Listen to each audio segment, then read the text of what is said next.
Hey guys and dolls, how's everybody doing today? Well, we are in the middle, smack dab in the middle of May 2015, and this month on the channel, we're just kind of doing minimal May. That was requested by one of my viewers back in November. And I thought it was a good idea because a lot of my viewers enjoy my living on less videos and stuff like that. So that's what we're kind of doing this month. And they're a little bit sporadic. May typically is not a month where I do videos frequently. And then, of course, in June, I don't do any videos at all. I still do the Hangouts and stuff, so no worries on that.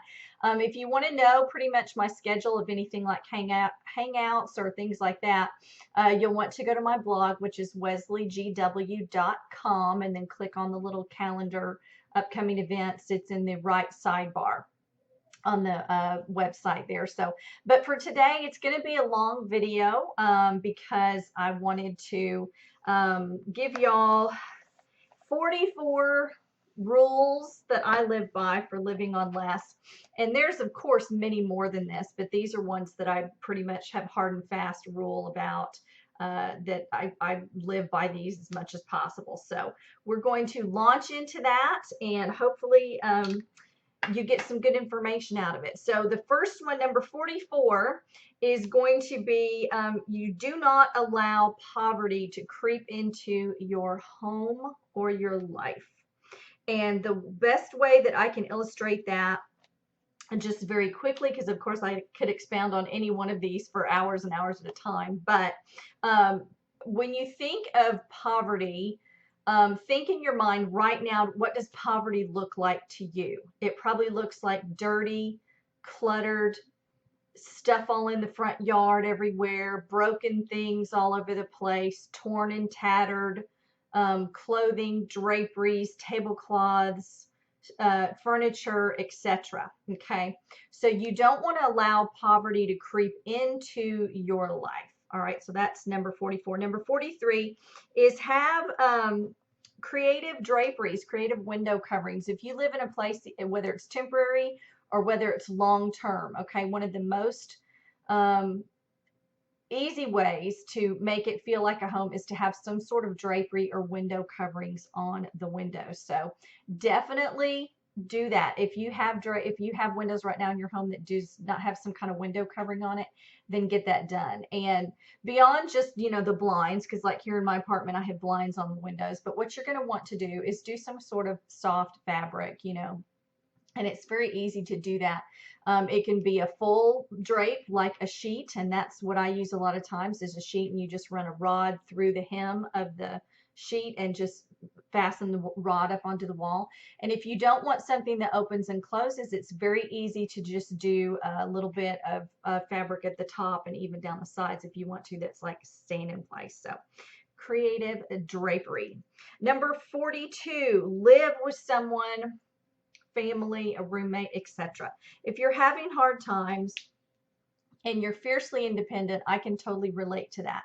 But there comes a point in time where you have to decide, is my ego and my fierce independence worth living in panic mode every single month when the bills are due? And the answer is probably no. So the best thing to do, if you're concerned that either you'll get comfortable or complacent, if you live with someone, or if you rent a room, say to someone in your own home, the best way to do is put a time limit on it and make it an absolute clear thing. So living with someone, whether it's friends or family, is not a bad thing. And then always think in your mind that it's a temporary situation. Okay, so definitely do that. Next thing, this is one of my big ones, and not only is it just better in general, I feel, for the environment, it's definitely a cost saver, and that is do not use paper towels. Use dish towels.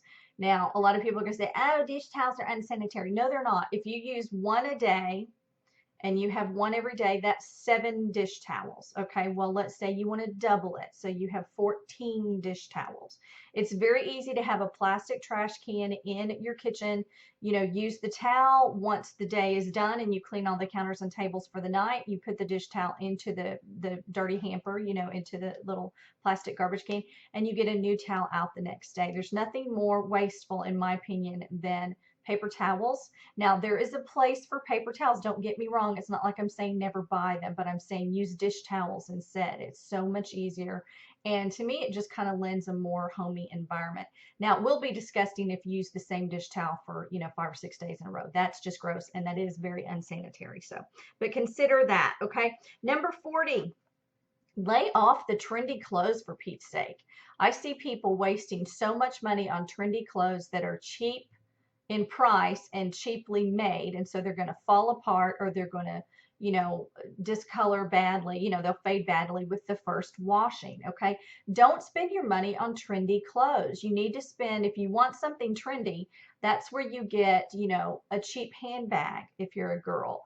Guys aren't so much into the trendy whatever, but even with guys, it could be a cheap tie, a cheap vest if that's what's in style.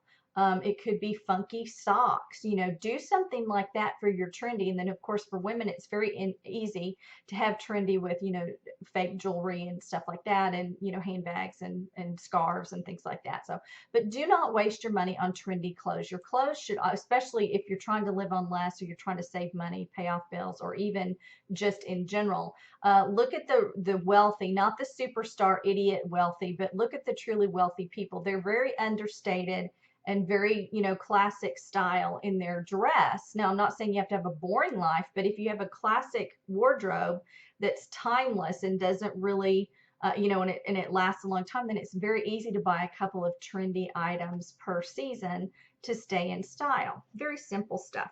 Next thing, when your shoes start wearing out, first of all, that's one area that you are going to have to invest pretty well, is in your shoes, especially dress shoes. Because the best thing you can do is invest in a good pair of shoes that have a leather sole to them, and then you get the shoes resoled. You take them to a cobbler. Yes, there are still cobbler, and I don't mean cobbler as in the dessert of Southern tradition, but shoe cobblers. They are still around. And I remember when I was, in the business world, and I was wearing leather pumps and nicer shoes and things like that. I literally had shoes that I had bought in high school that lasted me up past 30 years old. And then I got pregnant and my foot grew a half a size. So then I had to get rid of all those shoes. But I mean, that's the whole thing, is that you take care of what you've got. And so sometimes, like in the case of shoes, invest just a little bit more. Okay, just a little bit more. And then when the soles start wearing out, or they get scuffed up, or they get dirty looking or whatever, take them to a shoe cobbler. Okay, definitely, definitely. Number 38, live off one income, not two. And I'm deadly serious about that one. I do not care if if you're a single person, obviously you have to live off one income. That's a given. Okay. But if you are in a family, and, if you have two people that are making money in that household, then you better back down your expenses to where one income pays for all of y'all's expenses. And the second income needs to be used for things like fancy vacations, or gift giving at the holiday seasons, or saving for a new car. And I don't mean new like brand new, I mean new to you. That should be what that second income is used for. I'm not going to listen to anybody's comments below, which you can comment if you want to, but I'm going to ignore you. I'll respond, but I'm going to ignore what you're saying. There's no argument in the world that's going to tell me that it takes two incomes. Okay. If you're selfish and materialistic, then yes, it's going to take two incomes. All right. But there is no reason to have two people work full-time jobs, and that they have to do that, and that they're still living paycheck to paycheck. Okay, so you need to get down to one income. Number 37 is register for things like Groupon or Living Social or Ad Pages or whatever may be your local thing.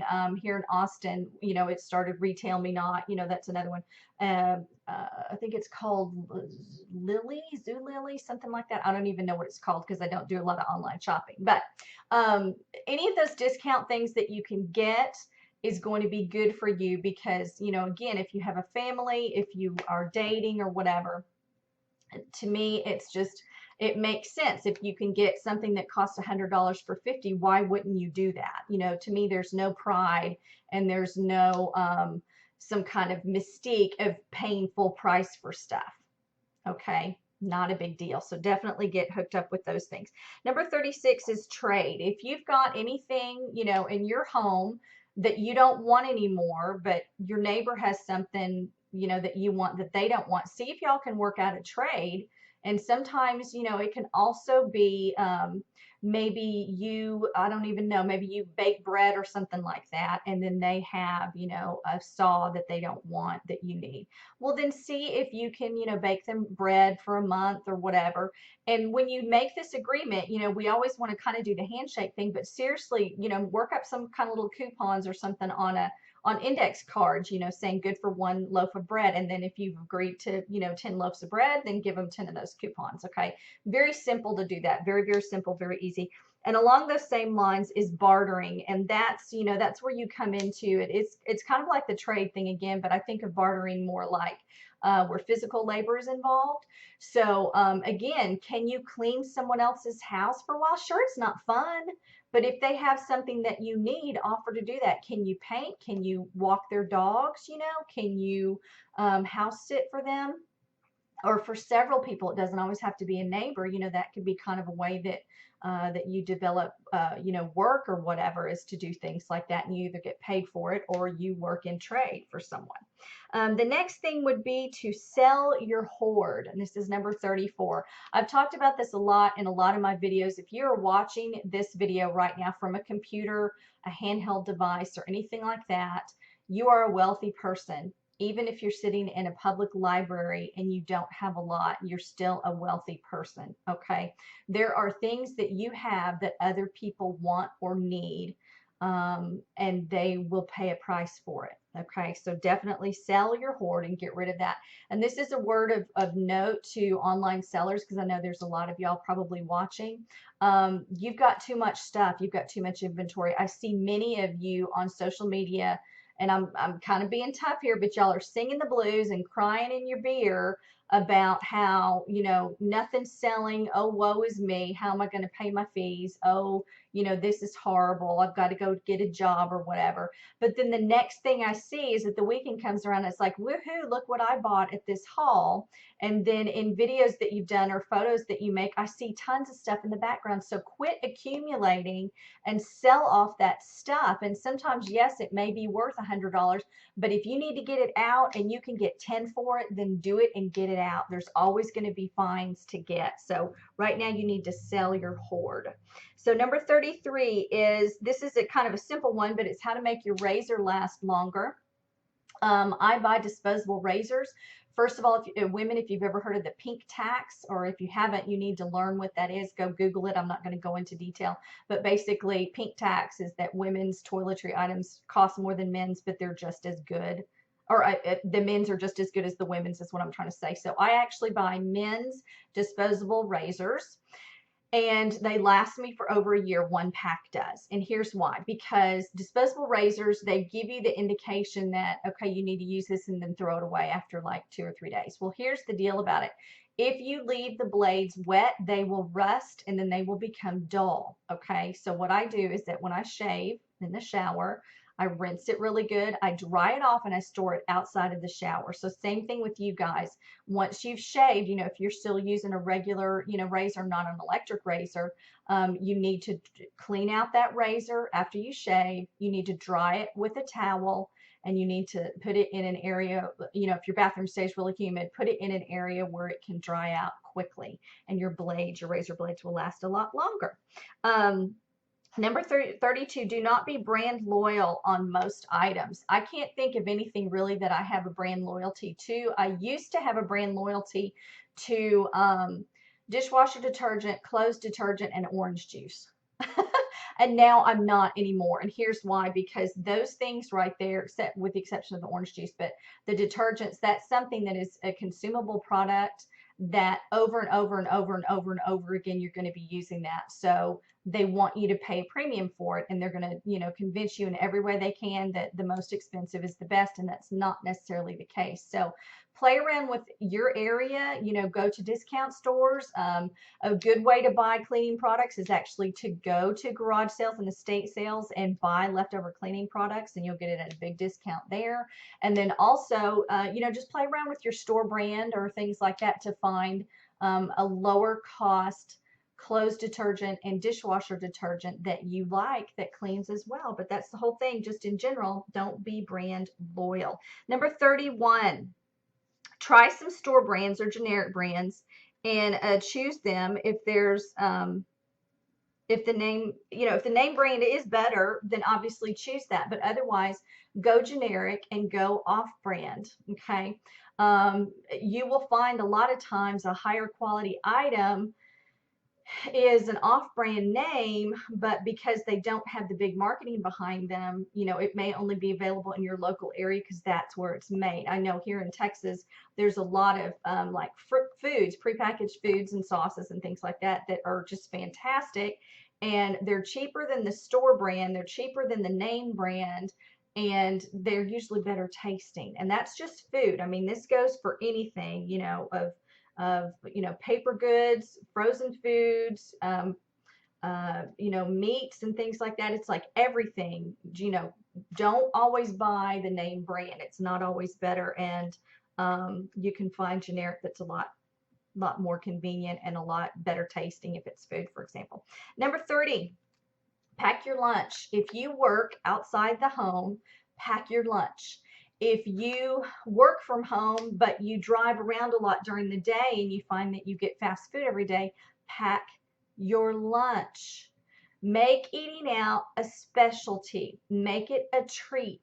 Make it a family event, a way for the whole family to get out. Make it a date night event or a date afternoon event if you want to go during lunchtime. But definitely pack your lunch. And then when you're packing your lunch, make sure to use containers and things like that you can either wash and reuse, like little fabric bags or whatever, or plastic containers, of course, that you can wash and reuse. Number 29, eat at home. I challenge everybody, men and women, married or single.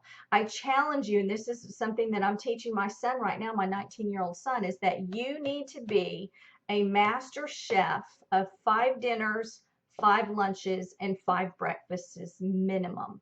You want to work up to 30 of each of those, 30 breakfast, 30 lunch, and 30 dinner. Now, these don't have to be gourmet. It doesn't have to be something that you spend hours and hours in the kitchen. But if you can master those meals, and maybe they use similar ingredients, like you can cook chicken 10 different ways, so you can, what happens is that when you start cooking from home, you're using the same ingredients over and over. So your grocery shopping doesn't vary that much, but you have varied menus that you can do. And there's just something very comforting about being able to be sitting and watching a TV show. And if I've planned ahead and the meat is thawed, then my son can come in at any time and say he's hungry, and I can have a hot meal ready in 20 to 30 minutes from scratch. That has taken a while for me to get to that point. Don't misunderstand, but you definitely need to learn cooking skills, just basic cooking skills. And you have to understand, I don't do anything fancy. So don't think that I'm like some gourmet chef of, 90 different meals, because I'm not. Okay. But the ones that I do cook, my son eats them. I eat them. They're nutritious. His plate is clean, and we're healthy and full by that. I mean, talk about healthy, look at my fingernails. Okay. So that we're healthy if your hair and your nails are good. Just had to share that one there. Okay. Number 28. Register at your favorite websites for discounts and samples. This can hold true sometimes also for boutique type stores in your area, not so much a chain store, in your area, like a chain grocery store, Office Supply. They won't necessarily have it. But if you go online, if you have favorite stores online, see if they have any kind of like a freebies tab or special offers tab or discount tab or things like that. That should be the first place that you shop to begin with on those, is the discount and the freebies tab. But in general, a lot of times you can sign up for stuff, even restaurants, for example. A great way to celebrate your own birthday is register at a bunch of different restaurants, either fast food or, go in and dine in ones. They will send you all kinds of free stuff on your birthday. Movie theaters do the same thing. So definitely your favorite things, go and register at those online and get lots of freebie offers and discounts. Number 27, coupons equal money, but you need to beware, okay? Because a lot of times coupons, it'll be like buy 5 and get 10 cents off. Well, that's not a bargain. Okay. So you have to look at, and I would love to be able to say I'm an extreme couponer. Those people, there's something very, intriguing about that whole situation. And I've never done that, but I have gotten to the point when I was really desperate and very young that I could easily save 20 to 30% off of my groceries every time I grocery shopped. And I wasn't buying stuff I didn't want. This was stuff I wanted. So definitely clip coupons. They are money. If you see 20 cents off, that's 2 dimes. Just think of it in that respect. Don't think of it as a piece of paper. Okay. And then, like I said, but beware, because sometimes, it's crazy amounts they want you to buy for not a good discount. So watch those. Number 26, garage sales. Have them 2 times to 4 times a year. Have a garage sale. Now, if you live in an apartment, it's kind of challenging sometimes to have a garage sale. But if you've got a friend, a lot of times, oops. Okay, it looks like the video stopped. I don't know if it's still recording video at this point. So I'm going to pause it right here.